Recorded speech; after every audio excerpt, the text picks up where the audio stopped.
Family system या ख़ानदानी निज़ाम, इसकी क्या ज़रूरत है या इसके क्या फ़ायदे हैं? क्या आप जानना चाहते हैं?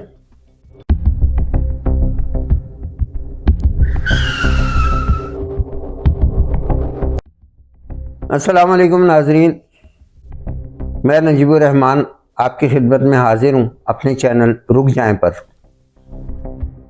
नाज़रीन, ख़ानदानी निज़ाम बहुत से माशरों में अभी तक चल रहा है और बहुत से में ब्रेक हो गया। ख़ानदानी निज़ाम को कायम रखने और तोड़ने के क्या फ़ायदे और क्या नुकसान हैं? ज़ाहिर है किसी चीज़ के, किसी भी सिस्टम को तोड़ने का तो फ़ायदा नहीं होता। अगर चाहे वो बातिल सिस्टम हो तो वो एक अलग बात है। ख़ानदानी निज़ाम है क्या? ख़ानदानी निज़ाम ये है कि माशरे की छोटी यूनिट्स होते हैं ख़ानदान। बहुत से ख़ानदान मिल के एक सोसाइटी बनाते हैं। ख़ानदान क्या है? एक फैमिली है। यानी इब्तिदा किससे होती है? एक मियाँ बीवी, उनके बच्चे, फिर उनके बच्चे, वो पूरे घराना 2, 3, 4 नस्लों तक ख़ानदान कैरी होता चला आता है। फिर नज़दीक की रिश्तेदारियाँ, जो ख़ानदान बड़ा होता है दूर की में तब्दील हो जाती हैं। फिर आगे कोई शख्स बाकमाल होता है तो फिर एक नए ख़ानदान की बुनियाद डल जाती है बेहतरी की तरफ। और बाज़ होते हैं कि जो रवायतों के बागी होते हैं, वो ख़ानदानी सिस्टम को ब्रेक करते हैं, अपना एक जोड़ा अलग होकर और अलग ज़िंदगी गुजारने शुरू कर देता है। और बेटा बाप से, अपने माँ बाप से जाता है, या वो मोहतरमा अपने माँ बाप से जाती है। और मियाँ बीवी जो वो अपने हंसी खुशी आज़ाद ज़िंदगी गुजारते हैं, यानी बेलगाम ज़िंदगी गुजारते हैं। जब तकलीफ़ें आती हैं, जब सपोर्ट की ज़रूरत होती है, तो तब एहसास होता है कि ख़ानदानी निज़ाम क्यों कायम किए जाते हैं।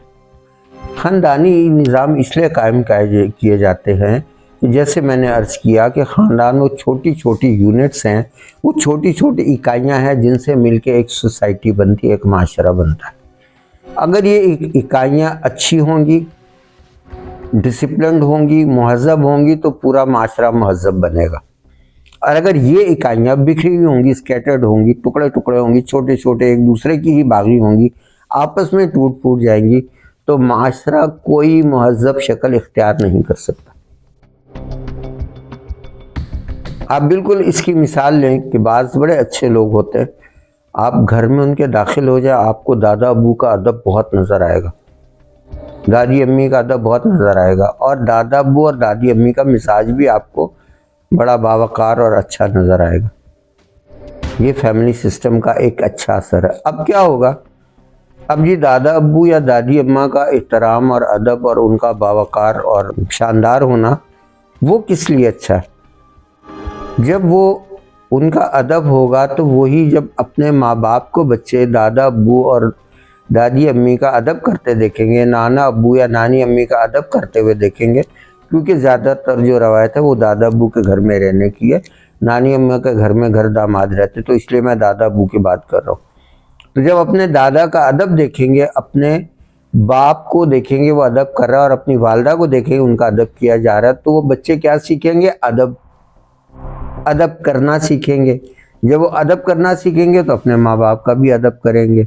घर के अंदर क्या होगा? अमन होगा, शांति होगी, सुकून होगा। अब वो बड़े बावकार रह के क्या करेंगे? वो अपने बच्चों को, जो उन्होंने अच्छी रवायतें कायम की हुई हैं उनके ख़ानदान में, जो उनके ख़ानदान में अच्छी बातें पाई जाती हैं, जो रख रखाव है, जो तमीज़ है, जो तकल्लुफ़ है, जो बोलने के अदब आदाब हैं, वो उनको आगे अपने से अगली नस्ल में ट्रांसफ़र करेंगे। यानी अपने बच्चों के बाद अपने पोता पोती इन लोगों को सिखाएंगे। और ये सारे लोग आपस में जब अदब होगा तो मोहब्बत का रिश्ता होगा। अदब हमेशा मोहब्बत में बदलती, बेअदबी नफ़रत में बदल जाती। आपस में मोहब्बत होगी तो वो एक जुड़ के वो फैमिली रहेगी। ज़रूरी नहीं है कि एक दूसरे के घर के घुस के रहना। हाँ, जहाँ माँ बाप की खिदमत की ज़रूरत है तो बेटे को माँ बाप के पास ही रहना पड़ता, क्योंकि हुकूक माँ बाप के ज़्यादा। तो इस कुर्बत में, इस ख़ानदानी सिस्टम को कंटिन्यू करने में, इन लोगों के बड़ों के साथ रहने में बच्चों की तरबियत होती है।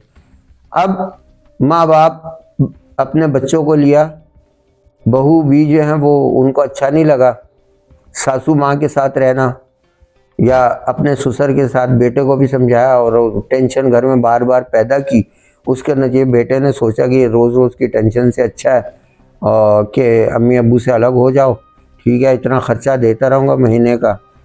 यानी ये तो खर्चा देने वाली बात तो बड़ी तकलीफ दे, खर्चा तो मिल ही जाता है, खर्चा देता रहूँगा और अलग हो जाते। अब क्या हुआ कि अब ये फैमिली ब्रेक हो गई। जब फैमिली ब्रेक हो गई तो अब बच्चे सिर्फ अपने माँ बाप को देख रहे हैं, लेकिन माँ बाप का उनके माँ बाप से रवैया नहीं देख रहे, अदब अदाब नहीं देख रहे, इसलिए सीख भी नहीं रहे। कल को जब ये बच्चे बड़े होंगे और ये वाले अम्मा अब्बा बड़े बूढ़े हो जाएंगे जो अपने माँ बाप को छोड़ के अलग हो गए थे, तो इनको ओल्ड हाउस में बखैरियत पहुंचा दिया जाएगा या छोड़ के अलग हो जाएंगे। क्योंकि जो किया है, जो बच्चों को तुमने सिखाया ही नहीं, बच्चों ने तुम्हें नहीं देखा कि तुम अपने माँ बाप से कैसे मोहब्बत करते हो, उनकी कैसे खिदमत करते हो, उनका कैसे अदब करते हो, तो तुम्हारे बच्चे कैसे सीखेंगे कि अपने माँ बाप के साथ हमने भी यही करना है। पलट के आएगी, कब आएगी? जब ये जवानी का जोर अम्मा भी का भी टूट जाएगा, यानी माँ का भी टूट जाएगा, बाप का भी टूट जाएगा, वो भी दादा अब्बू और दादी अम्मी जैसे हो जाएंगे। तो वही बातें जो अपनी सास और अपने ससुर की बुरी लगती थी मोहतरमा को, या अपने माँ बाप में जो नुक्स नज़र आते थे, अब वही नुक्स उनकी औलाद में या उससे ज़्यादा नुक्स उनकी औलाद को उनमें नज़र आने लग जाएंगे। अब इनकी बारी आ जाएगी। तो इस तरह से माशरे के अंदर एक अच्छा यूनिट बनते बनते एक जोड़ा और उसके 4 बच्चों तक महदूद रह जाएगा। तो इसलिए ख़ानदानी निज़ाम का कायम रहना बड़ा ज़रूरी होता है। उससे फिर ख़ानदान के अंदर पाबंदियाँ होती हैं। बुरी क्या लगती हैं? बुरी पाबंदियाँ ही लगती हैं, लेकिन पाबंदियाँ क्या है? पाबंदियाँ इंसान को उसकी लिमिटेशंस में रखती हैं, उसके कैरेक्टर की हिफाजत करती हैं। क्योंकि ख़ानदान के अंदर कुछ पाबंदियाँ लगती हैं तो उनमें फांसी नहीं चढ़ा दिया जाता, सिर्फ रोका जाता है कि नहीं हम ऐसा नहीं करते। तो उससे क्या होता है कि कैरेक्टर जो है वो कंट्रोल में रहता है। आज़ादी नहीं दी जाती, बहुत सी जगहों पे होता है कि ये क्या जी, ये पाबंदी और वो पाबंदी, इस बात की आज़ादी उसकी नहीं। आज़ादी का नतीजा तो मालूम है ना बहुत से लोगों को। इस मौजू पे थोड़ा सा खुल के बात करूं तो बुरी लग जाएगी। पाकिस्तान के माशरे में रेप्स बहुत होते हैं। ये घरों में आके नहीं होते, ये जाकर होते। आज़ादी चाहिए होती है ना तो खुमियाजा भी भुगतना पड़ता है, लेकिन फैमिली सिस्टम में दादा अब्बू बैठे होते घर में। कहाँ गई थी? बेटे से सवाल करते हो तुम्हारी बेटी इतना क्यों बाहर जाती है, तुम्हारा बेटा इतना क्यों बाहर जाता है, इस वक्त क्यों होता? ये सवालात होते, वो भी अपने बच्चों को पाबंद करता। लेकिन जब आज़ादी मिल जाती है तो माँ बाप को आज़ादी मिलती, साथ में उनके बच्चों को भी मिल जाती है। इस तरह माशरा डिस्ट्रॉय होता है। और फैमिली सिस्टम को ख़राब करना एक शैतानी काम है। यूरोप में ऐसा हुआ, अमेरिका में जाएं, वहाँ के फिलोसफर्स रोते हैं कि फैमिली सिस्टम ब्रेक करके बिल्कुल अजीब ट्रैक के ऊपर चली गई। वो कौन?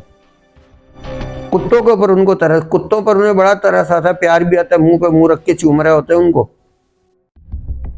क्योंकि कुत्ता उन पर पाबंदी कोई नहीं लगाता। भले उनका मुंह चाटता है लेकिन उन पर पाबंदी कोई नहीं लगाता। लेकिन अपने माँ बाप बुरे लगते हैं क्योंकि कुछ पाबंदियाँ लगाते हैं लिमिटेशंस के लिए, जो उन्होंने सीखी हुई होती हैं अच्छा इंसान बनाने के लिए। लेकिन नहीं, वो सिर्फ कानून के पाबंद हो सकते हैं, माँ बाप के नहीं हो सकते। तो वो माशरा बिल्कुल इनेतात का शिकार हो गया। डीएनए ही उनका ख़राब हो चुका है। अब डीएनए के मौजू पे मैं खुल के बोल नहीं सकता, इतना ख़राब हो गया वो। हमारा डीएनए अभी भी बहुत अच्छा है। तो क्या है कि ख़ानदानी निज़ाम को हमारे भी वो अपनी साजिशों से ब्रेक करते हैं। ये कौम अपनी अक़दार से, अपने एथिक्स से, अपने किरदार से जब गिर जाएगी तो हमारे लिए तरने वाला हो जाएगी और निकल लेंगे। और आपने देखा कि वक्त के साथ साथ कैसा किया गया। तो नाज़रीन, ख़ानदानी निज़ाम को अपने पेरेंट्स के साथ रहना, कुछ पाबंदियाँ बर्दाश्त तो करनी पड़ती हैं, लेकिन अपना मुस्तकबिल अपने बच्चों के हाथों महफूज हो जाता है। ऐसी तरबियत होती है। उम्मीद है कि जो बात मैंने वाज़े करने की कोशिश की वो आप लोगों को पसंद आई होगी। तो हस्बे दस्तूर आप मेरा चैनल ज़रूर लाइक करें, शेयर करें और सब्सक्राइब भी करें। बहुत शुक्रिया। अल्लाह हाफ़िज़।